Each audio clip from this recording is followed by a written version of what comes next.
श्री कृष्ण कन्हैया लाल की जय। श्री निजानंद स्वामी की, श्री प्राणनाथ प्यारे की तुम पे जीना पहले पाई खबर, और न कोई वाहिदत बिना तो इता आवेंगे क्यों कर, तो इतावेंगे क्यों कर। श्री कृष्ण कन्हैया लाल की। पूर्ण ब्रह्म परमात्मा की ओर से ब्रह्मात्माओं की जिज्ञासाओं का जवाब दिया हो, इस प्रकार का रूपक बना करके यहाँ पर समझाया गया है। सारे शास्त्रों के खुलासे किए हैं, विशेष करके कदे परंपरा के। म्याराज हुआ मोहम्मद पर सो कौल अरश बक्का के। जब रसूल मोहम्मद को म्याराज हुए उस समय वो वचन उसके अखंड के ही तो वचन थे, तो उनको जो भी दर्शन हुए तो उस समय उन्होंने जो सुना सो शायदी दो एक सुकन बीच मुँह का कहूँ पसरे। वो साक्षी के रूप में दो चार बातें, थोड़ी थोड़ी बातें ही वो विद्वानों के बीच में, मुँह का अर्थ होता है जानकार, ऐसे जानकार लोगों के बीच में वो बातें फैली।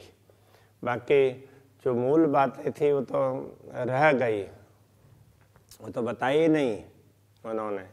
तो दो चार बातें उससे संबंधित थोड़ी थोड़ी लोगों तक पहुंची। बक्का सुकन सब म्याराज के जाहिर किए सब में। तो उस समय की जो बातें हैं खुदा ने मोहम्मद को बताई थी, तो वो प्रसंग तो सब में जाहिर कर दिया, किंतु बातें थोड़ी थी। अब इस समय सब कुछ वो बातें स्पष्ट हो गई है, जाहिर कर दिया सब में। सब अरस बक्का मुख बोलई और सुकन ना किरो से। अभी जो ब्रह्मात्माओं का समूह है वो सभी अखंड धाम की बातें करती है, उनसे दुनिया की बातें होती नहीं है, दूसरी बातें ही नहीं होती। सो खासी गिरो मोहम्मद की तामे ये बात हो तनिश दिन। रसूल मोहम्मद ने जिनको खास गिरोह, खास समूह ऐसा कहा था, वो ब्रह्मात्माओं का समुदाय ही है। तो उनमें यही बात होती है, रात दिन उनसे दूसरी कोई बात नहीं होती है। मुख छोटे बड़े या ही सुकन और बोले न या बिन। छोटे हों बड़े हों कोई भी व्यक्ति हो, वो सब यही बात करेंगे, परमधाम की बात करेंगे, दूसरी कोई बात नहीं करेंगे।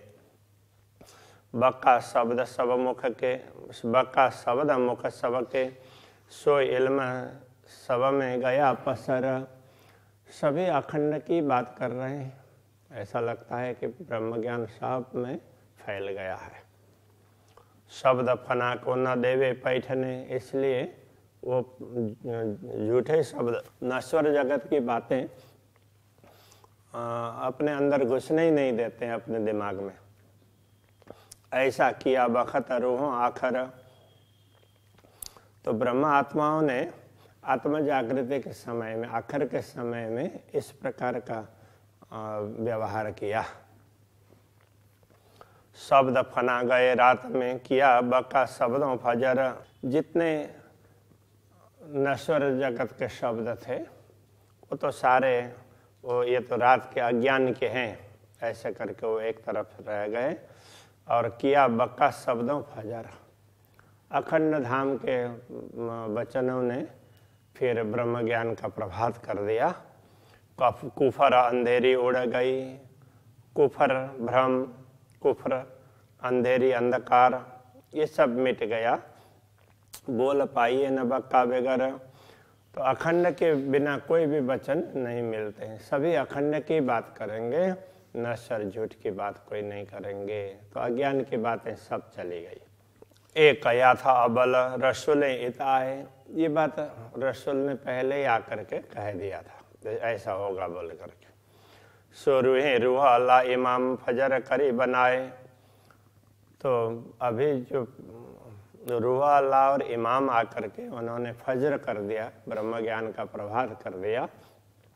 ऐसा करेंगे, इस प्रकार की बात पहले रसूल ने बताई भी थी। अब लकया इल्म ल्यावसी, आया 3 से ज़्यादा बेशक। पहले कहा था क़यामत के समय पर ज्ञान आएगा, तो मेरा ज्ञान है वहाँ तक के लिए है, उससे आगे तो उस समय जो ज्ञान आएगा वही चलेगा, ये बोला था। आया 3 से ज़्यादा बेशक, तो उस समय उन्होंने जो बोला था उससे बहुत ज़्यादा ज्ञान आ गया। सोनी के लिया मोमिनो, तो ब्रह्मा आत्माओं ने उसको बहुत भली भांति ले लिया, स्वीकार किया। पाई अरस मार्फत हक, तो उनको पूर्ण ब्रह्म परमात्मा की पहचान हो गई। ए इल्म लिए ऐसा होता है, आप बेशक होता है यात। ये ब्रह्म ज्ञान प्राप्त करते हैं तो ऐसी स्थिति हो जाएगी कि स्वयं को अखंड समझने लग जाएंगे। हम तो अविनाशी हैं ऐसा समझने लगेंगे, क्योंकि ज्ञान होने का तात्पर्य यही है कि हमें स्वयं का बोध हो, मैं तो आत्मा हूँ, मैं अविनाशी हूँ, यही होगा। और कायम हुए देखे सबको, पावे दीदार बातो न हक जात। अब सबको, पूरी दुनिया को भी अखंड होते हुए देखेंगे। पावे दीदार बातो न हक जात। हक जात के बातुन कहने का तात्पर्य ब्रह्मात्माओं की गूढ़ बातें, अक्षरातीत आमदनी और ब्रह्मात्माओं के बीच के संबंध की गूढ़ बातें हैं, वो भी प्रकट हुई है, और उनका भी वो बातें भी प्रकट हो गई है, इसलिए उनके भी दर्शन हुए हैं। तो ब्रह्मात्माएं भी प्रकट हुई। अभी तक ब्रह्मात्माओं को किसी ने नहीं देखा था। अक्षरातीत को तो अक्षर ब्रह्म देखते थे, किंतु ब्रह्मात्माओं को किसी ने नहीं देखा था, वो भी जाहिर हो गई है। तो ये ना वो कतेब परंपरा में, कतेब ग्रंथों में इस रीत से कहा है, तो उसी बात को समझा रहे हैं प्राणनाथ जी ज़्यादातर, और उसमें कहीं ना कहीं शास्त्रों की बातें जोड़ करके बता रहे हैं। बाकी वो उन्होंने जिस प्रकार से समझा है उसी प्रकार से उनका स्पष्टीकरण दिया जा रहा है। देखी अपने विस्ताप नजरों, जो शिव का परवान। तो ये कहा था कि उस समय जब ब्रह्म ज्ञान प्रसरित होगा तो सब लोग अपने अपने अखंड धाम को देखेंगे। तो सबको वैश्य का तात्पर्य अविनाशी स्थान, तो वो अपनी नज़र में देखा। जो शिव का परवान, वो अखंड, जो सचमुच अखंड होने वाला है। सब कर्म काटे हक इल्म सो, सबके कर्म ब्रह्म ज्ञान से कटने वाले हैं। ये देखी बेशक मेहर सुबान, तो ये सब पूर्ण ब्रह्म परमात्मा की बड़ी कृपा है, लोग इसको समझेंगे। हक तरफ जाने नूर अक्षर, और दूजा न जाने कोई।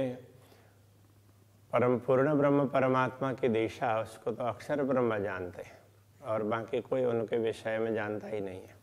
पर बातों न सुदती न को नहीं, हक इल्म देखावे सोए। किंतु सूक्ष्म बातें, पूर्ण ब्रह्म परमात्मा की कुछ गूढ़ बातें हैं, तो उसको तो वो भी नहीं जानते। अब ये ब्रह्म ज्ञान है, उस बात को समझाता है। यहाँ कहने का तात्पर्य है उनकी लीला, अंतरंग लीलाएं। कई सुख कायम इन इल्म के, आवे न माए हिसाब। इस ब्रह्म ज्ञान के इतने अपार सुख हैं, ये कोई, इनका कोई पारावार ही नहीं है। हक सुराई बका खिलवत में, ए इल्म पिरावे पिलावे शराब। तो ये अखंड की सुराई से, तो वो सुराई तो मतलब प्रेम का पात्र, तो वो अखंड पात्र है, अक्षय पात्र है, कभी मिटने वाला नहीं। उससे तो वो प्रेम पिलाते रहते हैं, और वो अनुभव, वो समझ ज्ञान ने दिया है। ए इल्म पिलावे शराब, ये ज्ञान ब्रह्म ज्ञान है, ये वो प्रेम सुधा का पान करवा रहा है। इस प्रकार से कह रहे हैं। सो मैं भेजा तुम्हें मोमिनो, देखो पहुंचा इश्क 14 तबक। देखो मैंने तुम लोगों को ये ज्ञान भेजा है, तो ये इल्म है,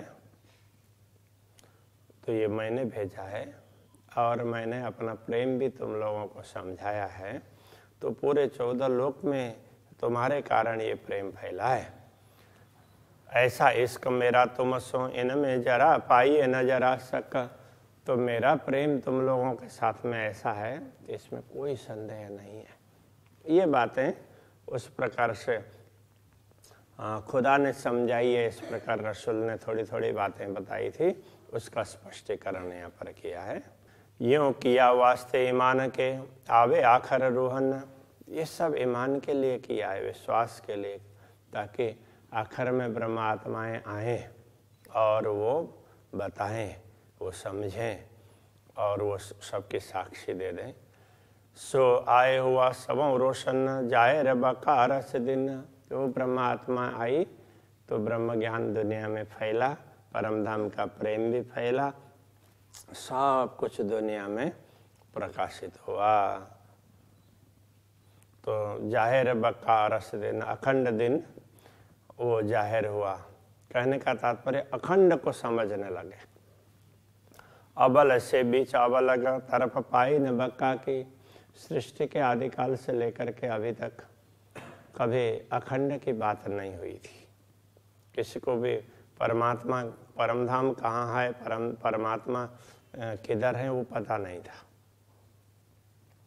मोहम्मद एताई बोलिया जासो ईसा पावे साहेदी।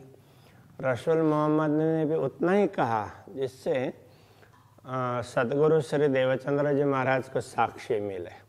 बाकी तो सदगुरु देवचंद्र जी महाराज ने ही परमधाम की बात बताई है, तो उन्होंने तो थोड़ी सी साक्षी, हाँ कते ग्रंथों में भी कुछ साक्षी है, बस वो उनको मिला। वैदिक ग्रंथों में साक्षी है ही, तो वो तो है ही, इसलिए उसको बार बार कहने की आवश्यकता नहीं है। कते ग्रंथों में तो वहाँ कोई अध्यात्म की या दर्शन की बात ही नहीं है, तो थोड़ी बहुत कहीं बात मिलती है।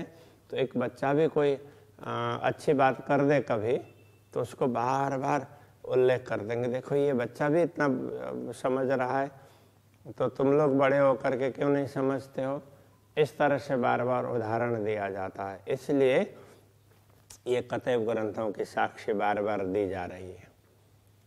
तो ये समझना चाहिए। वैदिक परंपरा में तो ये सब उसमें है ही, तो कतई परंपरा में भी इतनी बात मिलती है तो बहुत बड़ी बात हो गई, ये कहना चाह रहे हैं। सो लई रो अल्लाह शाहिदी दूजी शाहिदी आप दई।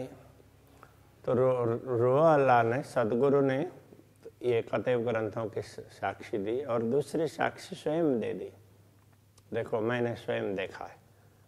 त्यों करी इमाम जाहिर ज्यों सब में रोशन भाई। अब इमाम ने तो उस प्रकार से प्रकाशित कर दिया ताकि सब लोग समझ सके, उस तरह से समझा दिया। लई इसे मोहम्मद की शाहिदी बका जाहिर किया इमाम। ईशा ने, ईशा रोह अल्लाह कहने से सदगुरु ने रसूल वगैरह, केवल रसूल की ही नहीं है, परमात्मा का संदेश देने वाले जो भी लोग हुए उनकी साक्षी दी और उन बात का स्पष्टीकरण करके अखंड का बोध करवाने का कार्य फिर इमाम ने किया। तो ईशा का दूसरा जामा, मतलब दूसरा शरीर, दूसरा रूप। गहादी रूहन की करी खिलवत जाहिर तमाम। उन्होंने पूर्ण ब्रह्म परमात्मा श्री श्यामा जी और ब्रह्मात्माएं, तो उन सब के अंतरंग लीला की बातें स्पष्ट कर दी। इन आखिर दिनों इमाम बानी बोले न बक्का बिन। अब इन आखिरी दिनों में, कयामत के समय में, इमाम अखंड की बात करते हैं, उस दुनिया की बात ही नहीं करते हैं। सो सिरले सुकन गिरोह ने कायम किए सवन। तो उनके वचनों को समझ करके ब्रह्म आत्माओं ने फिर पूरी दुनिया को कायम कर दिया। कहने का तात्पर्य यही वचन लेकर के, यही ब्रह्म ज्ञान लेकर के ब्रह्म आत्माओं के द्वारा सब लोगों को मुक्ति स्थल का सुख प्राप्त होगा, ज्ञान भी प्राप्त होगा। दुनिया 14 तबक के दिए इल्म मुर्दे उठाए। 14 तबक की ये दुनिया है, तो वो मुर्दे की तरह से अचेत पड़ी थी। तो इस ब्रह्म ज्ञान ने उन सबको जागृत कर दिया। वो मुर्दा उठाना है। ताए मौत न होवे कब, उनको कभी मौत नहीं होगी उनकी, अब वो अखंड हो जाएंगे। लिए बक्का मीने बैठाए, उनको तो अखंड में बैठा देंगे। अब उनको जन्म मृत्यु के चक्र में आने की आवश्यकता नहीं पड़ेगी। ये तो ब्रह्मात्माएं रहेंगी तब तक की बात है। बढ़ाई इन इल्म की, क्यों इन मुख करो सिफत। तो ये इस ब्रह्म ज्ञान की महिमा है, तो इस मुंह से उसकी क्या सिफत करे, महिमा क्या गाए। सो आया तुम में मोमिनो, जाको शब्द न कोई पहुंचा। तो वो ब्रह्म ज्ञान तुम्हारे बीच में अवतरित हुआ है ब्रह्मात्माओं, जिसकी कोई बड़ाई नहीं हो सकती है। और शराब मेरी सुराई का, सो राख्या था मोहर कर। तो अब ये परमात्मा की ओर से कह रहे हैं कि मेरी सुराई का, शराब का तात्पर्य मेरा प्रेम का प्याला, मेरे हृदय का प्रेम है, वो अभी तक प्रकट नहीं हुआ था, वो सीलबंद था। सो खोलने बहुतों किया, पर क्यों खोले कबूतर। उसको खोलने के लिए बहुत लोगों ने प्रयत्न तो किया, किंतु जादुई कबूतर की भांति नश्वर जगत के लोग ऐसे कैसे खोल सकते थे। ये शैली कतेब ग्रंथों की शैली है। सो मैं राख्या तुम्हारे वास्ते, सो तुम्हें ही लियो दिल धर। वो तुम्हारे लिए हमने रखा है, अब बस तुम ही इसको ग्रहण कर लो। लिखे फूल प्याले तुम ताले, अछूत पियो भर भर। तो तुम्हारे ये पूरे भरा हुआ पात्र है, तुम्हारे भाग्य में है और किसी का छोया हुआ नहीं है, और इसको तुम प्याले भर भर करके पी लो। अब इस प्रेम को, शराब मेरी सुराई का, सोरुओ मस्ती देवे पूर्ण। तो मेरे हृदय का प्रेम है, वो ब्रह्मात्माओं को पूरी मस्ती देने वाला है। दे इल्म लुदन निर्लज्जत। तो ब्रह्म ज्ञान तारतम ज्ञान से इसका स्वाद प्राप्त होगा। हक बकार सतन। तो ये जो जिनका मूल शरीर परमधाम में है, उन ब्रह्मात्माओं को वो अखंड सुख प्राप्त होने वाला है इसी से।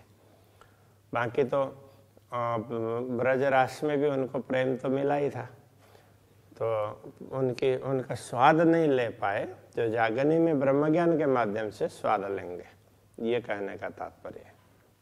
जो बैठे हैं होए पहाड़ ज्यों, सो उड़ाए असराफिले सूर। जो लोग पहाड़ की भांति बैठे हैं, अहंकार लेकर के बैठे हैं, जिनका अहंकार इतना बड़ा है, सो उड़ाए असराफिले सूर। उसके लिए इसराफिल फरिश्ता सुर फूकेगा और सब पहाड़ों को उड़ा देगा कहा है। तो उनका अहंकार इस तरह से चूर होगा। सूरे खोले मगज मसाफ के, हुए जाहिर तजल्ला नूर। तो इसराफिल के सूर ने तो बिगुल का स्वर उससे तो वो सब धर्म ग्रंथों के रहस्य खुल जाएंगे और नूर तजल्ला अक्षरातीत पूर्ण ब्रह्म परमात्मा प्रकट हुए दिखाई देंगे। तब उड़े काफर होते जो पहाड़ से, हुए मोमिन हो बान चूर। तब जो पहाड़ की भांति ऐसे अहंकार लेकर के बैठे हुए वो परमात्मा की बात न समझने वाले लोग थे, वो सब उड़ गए। हुए मोमिनो बान चूर। वो ब्रह्मात्माओं की वाणी से, वचनों से चूर चूर हो गए। प्रेम की बात होती है तो उस समय फिर ज्ञान का अहंकार इस तरह से मिट जाता है, ये कहने का तात्पर्य है। लगे और बान अर्शैल में। और दूसरी वाणी परमधाम का ज्ञान, अब उनको भी परमधाम का ज्ञान मिलने से वो बात करने लगे। तीन हुए कायम नूर हजूर। तो उनसे ही अब इसी ब्रह्म ज्ञान के द्वारा वो भी अक्षर ब्रह्म के चरणों में अखंड होंगे। कहने का तात्पर्य अक्षर के नजरों में वो भी अखंड हो जाएंगे। श्री कृष्ण कन्हैया लाल की।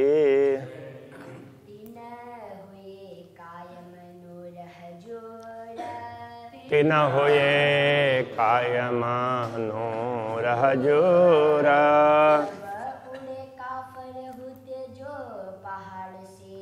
सब उड़े का पर उते जो पहाड़ से हुए मोमिनो बान चोरा हुए मोमिनो बान चोरा लगे और बान अरश लगे और इल्म में बान अरश इल्म में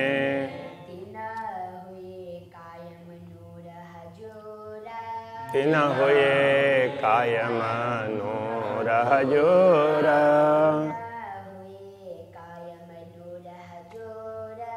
दिन हुए कायम नूर हजूरा